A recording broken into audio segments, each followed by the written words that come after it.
So my name is Amandine Impergre. I'm research assistant professor at Clemson University in the bioingénierie department. I'm actually currently working on orthopedic implants, but also biomedical applications, and I'm really focusing on their characteristics, materials characteristics such as the corrosion properties and the tribology properties. So it's really about material science and understand how they can impact the tissue and the health of the patients. I started my career, actually my education in research material science, in focusing on the paintings, trying to understand why there was cracks on between the paint and the canvas, understand why, and through that I was understanding the broad mechanical properties, chemical properties of material science, and I along that education I basically wanted to apply that to another topics, that is the medical, and that's the reason why I focus now on orthopedic implants, because they have some aggressiveness because of our body fluids and because of the load that we apply during the walking and running for all the patients. And the link that I have between France and US is actually because everything started because I had the opportunity to have a postdoc in Chicago at Rush University Medical Center, and it was just a 6 months actually collaboration project, and actually after it was a postdoc, and it just started to be renewed 1 year after 1 year, and now after 6 years I'm still there in the US. So.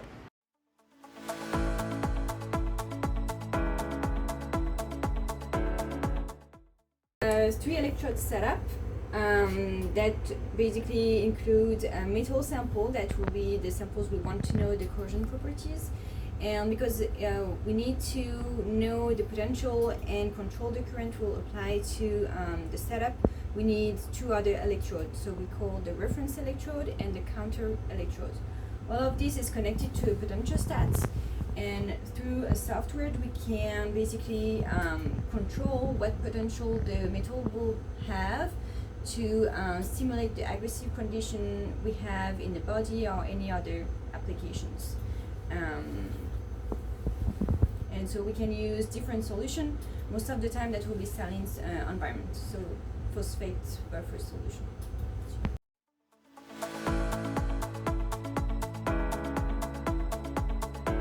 So we can bombard electron on the surface, and from that we can get access to the topography, the surface, and also the chemical composition of the materials we have. So it's a great tool to either have information of the corroded surfaces, even cells after they are fixed, for cytotoxicity assessment, and then any other retrieval implant analysis we want to do. This was some of the particles we get from the corroding surface. So little ice crystals. That's tin. Yeah. It's incredible how you can see the structure of the corroded products after just corrosion test in well, it was aggressive condition because it was high potential, just 1 hour, but still it's we have all of these structures that are different in composition, and this is backscattering electrons, so it tells you about the composition of the debris we have based on that.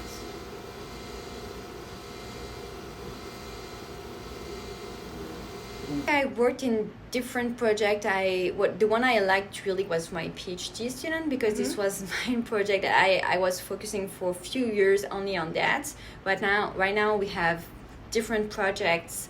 But during my PhD, I'm kind of proud to have developed a setup that was able to conduct experiments in an environment where we have basically cells surrounding a setup where we can apply the wear and the corrosion of material, and that is really impressive because usually it's really hard to have the two combined because of the contamination of the sterility for the cells and all these mechanical and electrochemical properties. So this was one of my kind of baby setup that I really liked. So I think where did he put the setup? He's actually changing the setup, but it's a contact impedance setup. So basically, what we investigate will be the contact. Yeah, that would be here. Yeah, but I think we would be removed this that one. Yeah, that would be this one. Yeah.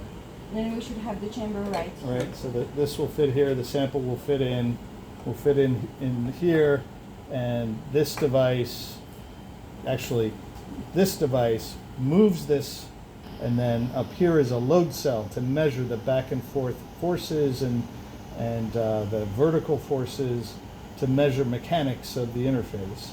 And then what Larry is working on is when you have a pin, a metal surface like this, rubbing on another metal surface, you get debris. And we have worked out a method to measure the debris, how the debris changes the electrical characteristics across that interface. And so it's kind of a new approach that we're developing to understand how damage accumulates. Could we measure the damage without ever separating the two parts, things like that. So a little bit of a technology development effort. I'm still aware that there is some more difficulties for the women than we have for the men, and this is really the balance that we have for our personal life and the working. So I think having a good support from either the work and your family is really tremendous. It's really important to continue in your career as a research, as a woman in science. Yeah, perfect. And so are there any female role models or figures that have inspired you in your scientific career? Yeah, so I have, of course, I worked with other women in the field. One was one of my mentors in Anna Maria Sfargiu, and she is really passionate about the work. I think this is what drives me to continue to do what I'm doing. There was other women at Rush. There was Liz Schumann, who was my colleague and really best friend. It's one way to have a support as well, not only for the work, but like having a group of people where you can share your thoughts that was related to research or your personal life. And I think that is something that really helped the women to get further in the science. So and most generally, I think that all the women in science that have been successful are a model for me because they succeed, and it's just a challenge to accomplish that as a woman. So yeah. The last years, I really see that women are trying to get supported and to be in other leadership roles, and I envision that women will have more initiative in this leadership, either for university or professional societies, building groups and support to help them and also to share their experience.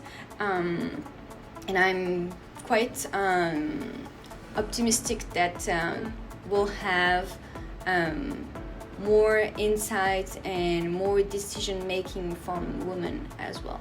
Always choose the opportunities and the fields you want because you choose it and not because someone else told you. There will be always criticism, and they will never stop. So just do your path as you want and speak up. Don't hesitate to have opportunities to broaden your network. And yeah, that's my advice.